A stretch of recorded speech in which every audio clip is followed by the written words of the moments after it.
to show you how we went from $0 to $500,000 net worth overnight. What is going on? Bo Levin here, owner at Feels Like Home Construction. Kendall Levin. We're so glad to have you guys here today. If you're new to the channel, we talk about money, finance, land, real estate, the whole 9 yards. We're going to show you how we went from $0 to $500,000 net worth overnight. Yep, within a couple of months, but basically overnight. Basically overnight. So for the longest time in our business, we really never bought assets. We never really built assets. I mean, we would go out and we would do it for other clients. You know, we always wanted to earn a good income, make a lot of money. Well, once we started accomplishing those things where we were making good money and doing all that, we thought, well, we want the money to work for us. And so that's the reason why we went out and started actually buying assets. And when we started doing that, it's just crazy how fast your net worth will go up. Right. We used to drive around all the time, and we still do to this day. Look for opportunities, look for land, anything that we can buy, like Bo said, to accumulate in our name now to build up our net worth is kind of what we're looking for now. You're probably wondering what this is. So this is land. Obviously, it's not making us, passive income every month like a rental is, but we did go out and buy it in an area that's growing out like crazy, and we were looking to develop another spot. So we thought, hey, it's a win-win for us. And since this area is growing out, there's a brand new elementary school right here.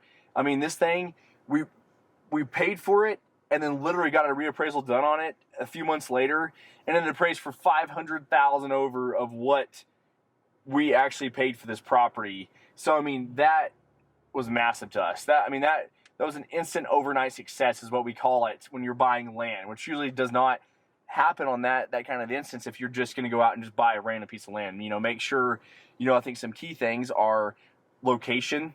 You want to make sure it's a developing area, a growing area where hey, I know that they're about to build a school here, they're about to do this here, and you go out and you snag pieces like that. I mean, you'll have people like us come in there and offer you and buy it from you, or you might go out and buy this and we want to come in and buy it before you close on it. Right. I would think that would be the number one thing that we look for if we're going to buy a piece of land is the area that it's in, the location.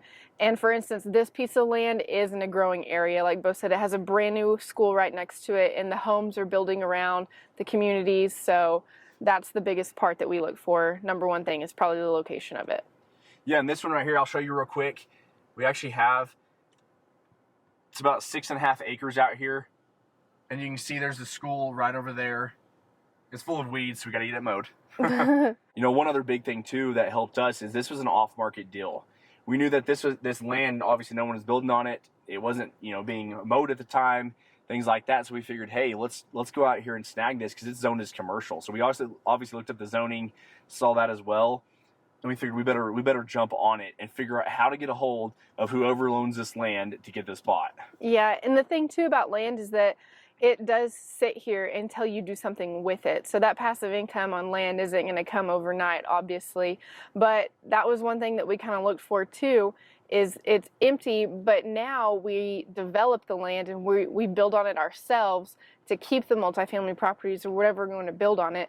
So the empty land isn't a deal breaker for us like it would be maybe some other people, but that's kind of what we like because we know that it's going to increase in value over time.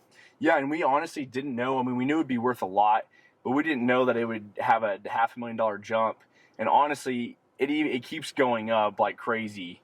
So, I mean, it could be worth upwards of, we could have a $750,000 increase on it probably by the end of the year. Mm-hmm. And, obviously all the land doesn't happen just like that. If you go out and, like you said, you find it in that location and you do those things and you look for off-market deals, I think that's really where you'll make a lot of your money. Right. And a big thing too is, like Bo said, finding the banker that's going to work with you or the partners or whatever you need to get the deal done because they see the potential and the future of the development that you're going to do on it. Yeah, that's a huge one too, is definitely the banker, because one thing you don't want to do is, this happened a long time ago, is when we didn't have any money, we'd go out and we found houses that we wanted to buy or rentals, and we reach out to these people, well then they would say, okay, I'll sell them to you. Well, then we were thinking, years back, what the heck are we going to do? How are we going to buy this, Kendall? Well, at that time we just couldn't. So then we looked dumb by not being able to fall through the deal. So if you are going out there and you're looking for, you know, $500,000 pieces of land or $100,000 houses or whatever it might be, make sure you have that banker set up with, and find a good bank, because I promise you, not all of them are going to be that cutthroat. No, I'm not going to loan you the money. You're going to find that banker out there that really is going to give you that feeling of, hey, you know, in that relationship to be able to go out and do deals. Yeah, because that's what's going to make it comfortable for you and for that banker or your other partners, because you don't want to go and invest in it and then be miserable. And then, you know, for example, this deal right here, we called the banker that we're already working with on a bunch of other deals. We asked them and said, hey, you know, this is the location, showed them the location of it, obviously brought them out here. We also talked with our other partners, because we do have another partner on this land out here. And so they just said, you know, you need your 10 to 20% down, whatever your bank's going to require on that. So we put that money down and we went out there and got it closed. Yeah, and another big one too for us is that we kind of knew like a size that we were wanting to look for in lot and the property and the land, because our next deal, you know, is a little bit bigger development. So kind of like he said, have a plan of what you're wanting to build it on, because if you don't, you could just get stuck with it and it's not in a good area and it's not growing, and then you're having this payment every month and you have no plan of what to do with it, and it's just costing you money, and then you might lose True. money on it. Yeah, I mean, that's exactly what she said. You know, make sure you do have a plan, because, you know, we do have a plan with this. And this development out here, I mean, I would say would be upwards of probably $10 to $15 million that we're going to do on this. So, I mean, for the price that we got the land, and we already have the equity in it. So now we have all this equity that we can go over here to the bank and say, look, you know, I got $500,000 in equity, or $750,000 in equity on this, is part of, you know, a down payment. Yeah, and that helps a lot, because obviously it's hard to come up with $750,000 in cash to do a deal. That's a lot of money. Right, because we already knew we were doing the apartments, you know, building those, and those give us so many units. But now we're like, hey, we're doing all the deals ourselves, and we want to acquire this many units. So we're always driving around, always looking for more land, and this was in our future projection. So it actually worked out perfect for us, and it's in a great spot, like we said. You're also probably wondering, you know, well, Bo, Kendall, I don't have the kind of money or go and put the 10 or 20% down on that land.